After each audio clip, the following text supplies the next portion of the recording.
برای بحث بیشتر دکتر حمیدالله مفید آگاه روابط بین الملل با ماست. مفید صاحب سلام.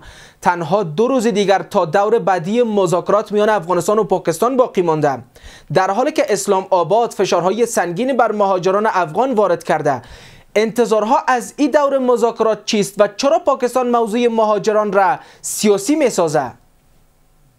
درود و مهر حضور شما جناب آقا صاحب و همکاران تکنیکی جناب هاشمی صاحب و جناب همدرد صاحب و دوستان گرامی دیگری که در تلویزیون وزین یک قرار دارند. همچنان سپاس. درود و مهر بسیار صمیمانه و به بینندگان گران عرض شما تقدیم می‌کنم. سپاس. وقتتون پاسخ به پرسش شما بزرگوار.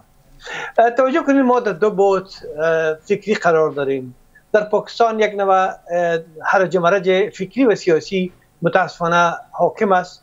آقای احمد شریف چودری سخنگوی قوای مسلح یا ارتش پاکستان اخطار میده، میگه که مذاکرات به ثمر نرسه ما اقدام به سازش‌های مسلحانه میکنیم، دوباره بمباردمان میکنیم، دوباره جنگ میکنیم. در حالی که شفقت علی خان سخنگوی وزارت خارجه پاکستان کاملا دید دیگه داره.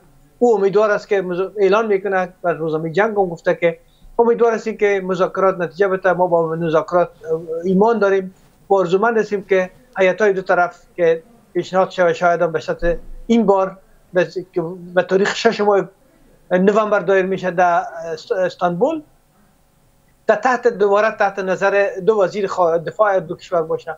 و امیر آقای شفقت علی خان گفته که ما امیدوار هستیم که مذاکرات به یک فرآیند خوب برسه، ما بتونیم دشواری‌هایی را که با افغانستان داریم حل کنیم. این می‌بینید شما 2 بعد نظر وجود داره. بدون شک آنچه که از فحوا و از رویدادها برمی‌آید و رسانه‌های جهانی هم گاه اشاره به این مسئله دارن، به این فرآیند رسیدن که باید این مذاکرات به یک فرآیند و یک نتیجه برسه و 2 طرف باید کرنش کنن. طرح‌های پیشنهادی از 2 طرف زیاد واهی و ناامیدوار کننده نیست. یعنی هر 2 طرف طرح‌ها باید میتونن که در جریان مذاکرات، البته که 2 ناظر وجود داره، استانبول و از ترکیه و از قطر، که 2 نفر میتونن به مذاکرات امیدوار باشن و مسئله از اساسی مکانیزم نظارت و راستی است که درست. این مکانیزم باید جانب بفرمایید. درست. مفید صاحب، در صورتی که مذاکرات میان 2 کشور به نتیجه برسه، آیا پاکستان فشار بر مهاجران افغان را کاهش خواهد داد و اگر این مذاکرات بی نتیجه پایان یابد، آینده روابط کابل و اسلام آباد چگونه خواهد بود؟ نخستی که متاسفانه ما چندین بار عرض کردیم که پاکستان خلاف کنوانسیون‌های مختلف ملل متحد و خلاف اعلامی جهانی حقوق بشر و خلاف منشور سازمان ملل متحد اخراج پناهندگان افغانستان که در پاکستان هستند از 5 تا 6 میلیون نفر، اینا را با جبر و با زور و مثلا اخراج میکنند، در حالی که در کنوانسیون به سر ذکر شده که باید زمینه‌های آموزش، پرورش، زندگی بهتر و کار و بار بر کشورها فراهم می‌سازد. اما برعکس پاکستان خلاف تمام از اینا شرایط برای مردم افغانستان شد زیق ساخته و می‌بینید که خودسر 15000 نفر در یک مدت بسیار کوتاه اخراج کردن و اخراج ادامه داره. اینا یک فشار سیاسی است. مسئله فشار سیاسی یکی از ویژگی‌های پلیتیک یا سیاست است. کشورهایی که با هم اختلاف نظر دارن، هر 2 طرف تلاش میکنن تا با فشار طرف دیگه را وادار به قبول شرایط و پیشنهاداتش کنن. پاکستان هم با استفاده از ناخون افگار شهروندان افغانستان که در پاکستان پناهنده و مهاجر هستند، استفاده از این مسئله اخراج میکشه، مجازات میکنه، به زندان میفرسته و همچنان خانه‌هایشان میگیره، به زور شرایط کار برشان زیق میسازد، مسائل بیماری و مریضی ها از اونها اذیت میکنه. یعنی در تمام عرصه‌ها میخواد فشار بیاره تا شهروندان افغانستان به استوب برسن و طرف معاملشون که امارت اسلامی طالبان است، اونا هم باید به خواسته از اونها یک مقدار تمکین کنن و سر بنهند. این مسئله در سیاست وجود داره. درست. از یک سو پاکستان میگه خواهان روابط نیک با افغانستان است، اما سوی دیگه به بهانه‌های مختلف به خاک افغانستان حمله میکنه و فشار بر مهاجران افغان را افزایش داده. هدف واقعی اسلام آباد از این دوگانگی چی است؟ در پاکستان ما کوتاه پیشتر هم عرض کردم، متاسفانه 2 سیاست یا 2 روش در برابر مسائل مربوط به افغانستان و هندوستان و ایران وجود داره. درست. یکی سیاست نیروهای مسلح یا ارتش پاکستان است که تحت رهبری فیلد مارشال عاصم فعالیت میکنه و اغلب روی مسائل مربوط به سیاست هم تصمیم مستقلانه و خودسر میگیره و تمام اعلامی هایی که مبنی بر جنگ، تازش، تهدید، تحقیر و توهین از جانب نیروهای مسلح پاکستان انجام میشه و ما چنانه که پیشتر خدمت شما عرض کردم که احمد شریف چودری سخنگوی به اصطلاح ارتش پاکستان جز اخطار دیگه کار نمیکنه، در حالی که حکومت غیر نظامی و بخش مقام نخست وزیری و صدر اعظم پاکستان و بخش وزارت امور خارجه پاکستان تمکین میکنه به صلح و به گرایش به طرف حل مسائل مشکلات بین دو کشور و پافشاری داره که باید مذاکرات به نتیجه برسن. این مسئله متاسفانه در پاکستان هست و در افغانستان تا جایی که دیده میشه سیاست همگون، همنوا و همسان وجود داره، یعنی هم قوای مسلح ما، وزارت دفاع ما و هم وزارت خارجه هر دو در تفاهم با هم کار میکنن و روی هیچ مسئله با هم اختلاف ندارن. آنچه که از جانب سخنگوی امارت اسلامی مطرح میشه سخنی است که هم مثلا شخصیت‌های وزارت خارجه و شخصیت‌های وزارت دفاع هر دو با همین گونه میاندیشن میرن. این پروبلم متاسفانه در پاکستان وجود داره. درست. و چنانچه که بفرمایید. درست. دونالد ترامپ پیشتر هشدار داده بود که اگر پایگاه بگرام دوباره به ایالات متحده سپرده نشه عواقب بد در پی خواهد داشت. تنها چند روز پس از این هشدار رژیم نظامی پاکستان حملات خود را به خاک افغانستان آغاز کرد. آیا می توان گفت این حملات در هماهنگی با ایالات متحده انجام شده و بخشی از همو عواقب هشدار داده شده از سوی ترامپ بوده باشه؟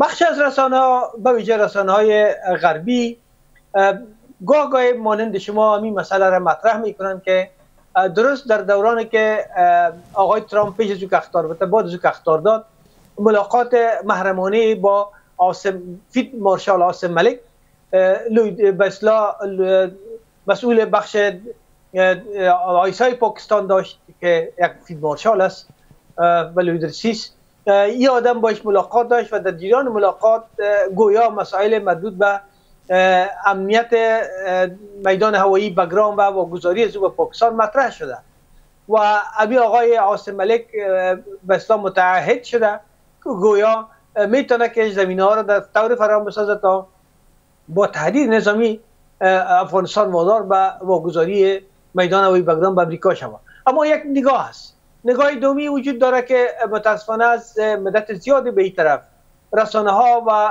اعلامیه های مختلف از جانب پاکستان در مورد موجودیت ساختار تحریک طالبان پاکستان یا TTP و تحریک مجاهدان پاکستان و ساختارهای دیگه که نو سازمان آزادی بخش مردم بلوچستان است گویا در افغانستان فعالیت میکنن، در این حمایت و پشتیبانی میشن، از جانب پاکستان مطرح شده بود پیش بری که آقای ترامپ مسئله رو مطرح کنه.